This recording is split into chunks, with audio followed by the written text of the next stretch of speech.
This is one of the better years we've had in a long time, and what I mean by that is if you evaluate it from kind of the total athletic department perspective.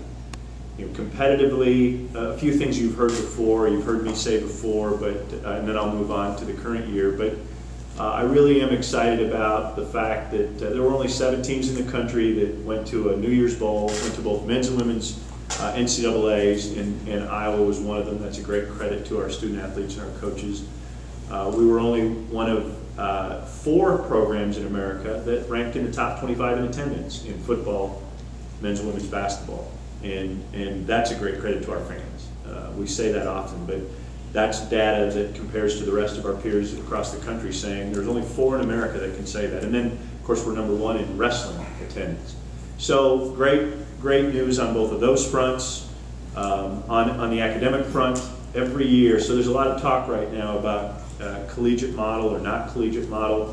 One of the things that Iowa has done for many, many years, long before I got here, and that's believed in the student athlete and student athletes really performing well academically. We had our all-time graduation success rate high of 88%. It's the best we've ever had. Again, another great piece of news. Fundraising, we had an all-time record fundraising year, $28 million. So those are just a few of those highlights. I know you've heard me say, or you've read, or you've written about those already. So in that evaluative period of the summer, those are the high points. Those are the exciting things. There's other teams, you know, soccer and men's golf and track had 11 All-Americans. All those things are positives. Now, with that said, now I'll turn the page. There was I thought about this morning, and I remember it visually when I was a student athlete a long time ago. I walked out of our weight room, and there was a sign above the door, and I can still see it, and I still think about it often. And the sign said, "Your competition got better today, did you?" And the theory there, the reminder there is no matter what kinds of good things occurred last year, if we aren't getting better, we're going to be in big trouble, because that's the nature of athletics, that's the nature of competitors. And so on that front, I jotted down a few things. Just to share with you. So this is the hiring season for athletics. Generally, we go through any kind of turnover. A lot of times occurs in the summer, and as I'm sure you've all noted, this summer we hired 2 coaches. Dave Diani taking over our women's soccer program, Grand Valley State, 3-time national champion. Just a great fit, just felt right, and so he'll be heading into his first fall. And then more recently, Larry Wazorek retires after a 40-year career. Just a great celebration. We'll keep celebrating that, his career. But Joey Woody, I've known Joey since he was a student athlete at UNI. I was an assistant athletic director when he was competing, and I've watched him as a competitor. I've watched him as a coach, and the fact that he was from Iowa City was just a great additional opportunity. So new head coaches there. Gene Taylor, you all noted that hired a new position, Deputy Director of Athletics. And the rationale there, or some of the things behind that is Mark Abbott was the first of the senior staff members to retire back in February. And I didn't fill his position right away because part of what I'm doing is working on a reorganization, because there will be others. In the next 2 years, there will be 4 or 5 other senior staff members that are going to be retiring. And so I'm trying to position myself in our department in a new way of kind of going about things. You're not going to see it. It's not going to look any different through this process, but I was excited. Gene happens to be from my alma mater, but more importantly, just 13 years as an athletic director, which I appreciate, and the fact that he's been in the business for 28 years. So that was another hire. And then, more to, as we head into the fall, Eric Johnson got out of the business, and having a chance to bring Seth in, so that transition has occurred. And Kirk also, we're working on a couple of new positions related to recruiting. So it's just the time of year. I'm not covering all the hires, but those were some of the things, what we're doing on our summer vacation. We're busy hiring. We're busy with facilities. The big football operations center that will be opening late this summer and will be completed was part of a plan. I remember when I first got here, Kirk and I, our first conversation was expanding the weight room. And at first we got down the path of, we thought that's what we were going to do, just build a bigger weight room, expand it. And then we stepped back and we said, you know, rather than do that, let's think big. Let's think about setting the tone in facilities for this program for the next 30 or 40 years. And that's when we backed up and we started to go into these phases. And now with the Kinnick renovation, with the Kenyon outdoor practice facility, with the indoor facility, and now the new operations center, just that contiguous movement. We visited 10 or 12 places around the country as we were looking at this. And I stand before you today saying, there may be different things that different people have, but we have exactly what we want. We designed it. Kirk was involved in every step. I was involved in every step. And I'll put our facilities up against anybody in the country, and yet they're efficient. They'll look very nice, but we didn't try to spend the most. That wasn't our goal. And as you all know, no tax dollars, no university funds. Great credit again to our fans, because we raised, it's a $55 million total project with the indoor facility and the operations center and the redoing of the outdoor practice facility, and all of it was fundraised or athletic department money. So, and related to facilities, we have a new indoor facility going up across campus, another partnership with rec services and the band, and so we'll have more access. Our sports will have more access in the wintertime, which this part of the country, that's pretty critical, so that's been good. And then sound system in Kinnick, that'll be done. It's pretty much done now. We'll be testing it. Combine that with last year's video boards, and then working in concert with those two, and just looking at our game day environment and doing everything we can to improve there. Nationally, it's been a busy year in the conference. It's been a busy year nationally. I've attended a lot of meetings in both scenarios. Starting with the conference, we added Maryland and Rutgers officially July 1. Had a couple of events out on the East Coast, an event, a dinner out in New York that had over 1,000 people. I attended an event in DC where we invited Big Ten alums and Big Ten dignitaries to welcome Maryland, and that went very well and was very well received. Obviously, a lot of work on travel schedules and working with our teams and how we're going to get there and get back, and how that's all going to work. And then the good news on the television front, the Big Ten Network has had great success. Excuse me, getting into those markets. On the NCAA, we were talking at our table a little bit about meals. One of the rules that goes into place and was decided upon a year ago was feeding student athletes differently, more, however you want to look at it. I've been in meetings across the country this summer, and we're all trying to figure it out. And here's what I would say to you is, we've been feeding our student athletes very well. At Iowa, they get the best meal plan the University of Iowa offers.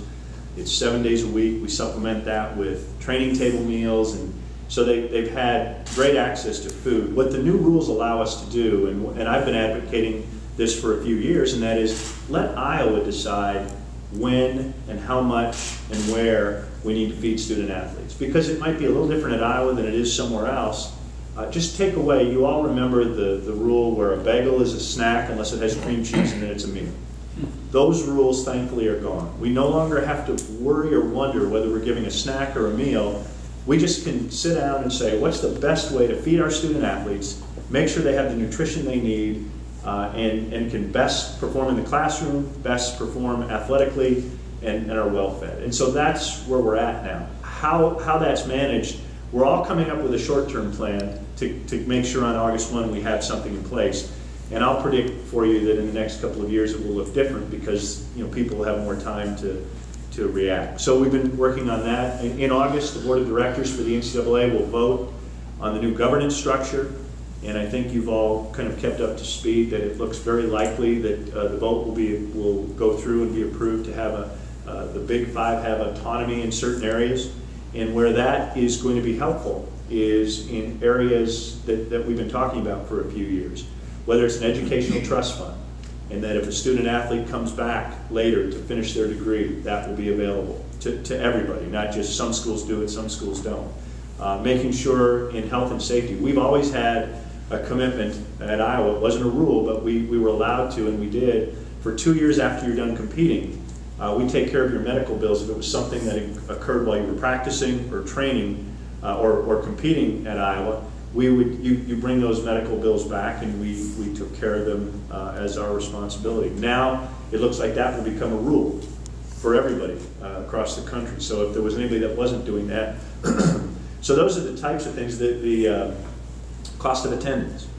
That's something that's been talked about for quite a while. We were talking at our table 3 or 4 years ago. Jim Delaney kind of threw that on the table as, I think he referred to as laundry money back when he was at North Carolina. Back then it was $15, but with inflation it's probably $16 now. But the reality is, it looks like that vote's going to go through, and then that will create a whole nother level of discussion. And then the national discussions about college student athletes. Are they employees? Are they not employees?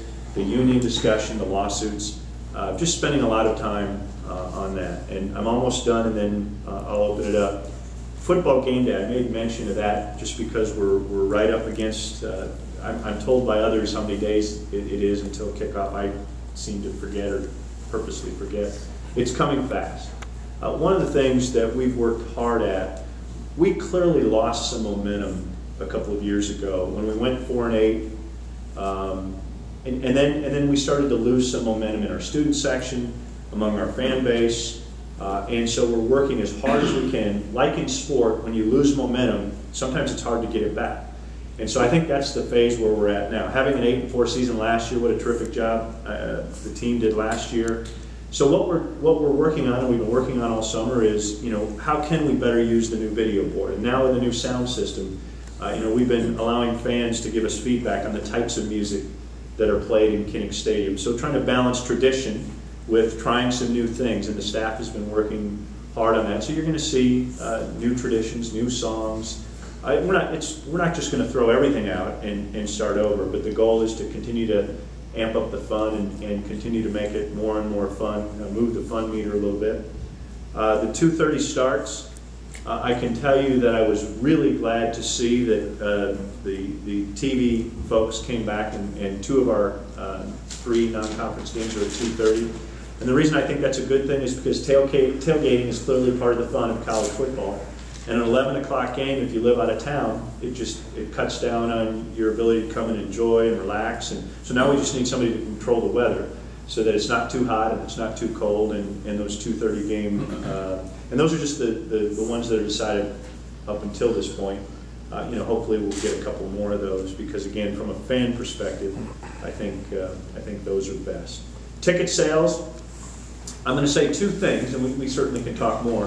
1, the sky is not falling, and 2, we have tickets to sell for every game. And there have been years since I've been here. I think about 4 years ago, we were sold out of every game in July. And you know, that's a great position to be in. We haven't been in that position very often historically. And so I don't know, Steve, were you handing out, or are you handing anything out with any kind of updates on ticket sales? I didn't know. I don't have a handout for what's remaining. At least I'll give you a verbal sense of where we're at, and it's a moving target. The good news is, you know, we're selling more tickets every day. Here's kind of a thumbnail of where it's at. Our suites and club seats are completely sold out, and the waiting list remains long. And so that's obviously a big part of our annual financial ticketing package. Our season ticket sales for public and for faculty, staff, there's probably a pretty high likelihood we're going to end up about where we were a year ago. So you know, we're not quite there on the public side. We're right there on the faculty, staff side, but it probably will come in about where that's coming in. Our single game sales are not yet where I'd like them to be, and I'll talk a little bit more about that in a minute. And our student season ticket sales are down. And it's a continuation from a year ago. Just a reminder, I think you all know, but if you don't, we have historically held 10,000 tickets for our students in Kinnick. And up until last year, we sold those out every year. Last year, we sold 7,300 student tickets. And because we want the students to fill those 10,000. I would prefer always having those 10,000 seats filled with students. And we're not at all giving up on that yet this year. But what we're doing this year, so we're behind 7,300. We're over 6,000. It's the high 6,000s. We might get to the 7,300 again. But what we're doing this year, on August 1st, there's a deadline for our students to renew their season tickets. Now, we will keep selling student season tickets after August 1st, but on August 1st, we're making those tickets available to the general public. Because I just can't sit here like we did last year, hoping the students will fill them and then sitting with more empty seats. So we have some great promotions. I'm not gonna let the cat out yet of the bag, but I know we have some really cool, exciting, fun promotions for our students coming up. Try and get them back in the seats, because that's priority number one, is to get the students back. We've been doing some polling this summer, and we're going to those students who didn't renew, students who have had season tickets in the past, and they didn't renew for some reason. And we're asking them, why didn't you renew? The two most common responses we get have been, it's a social event for me, and so it's sort of the chicken and egg. If my friend isn't doing it, I'm not going to do it, and so if the bottom starts to fall out, that's what it appears is happening for the majority. If my friend's not going, I'm not going to go, I'm not going to buy, and it just kind of snowballed a couple of years ago. And again, now we're trying to pull back out of it with momentum. Some of the other things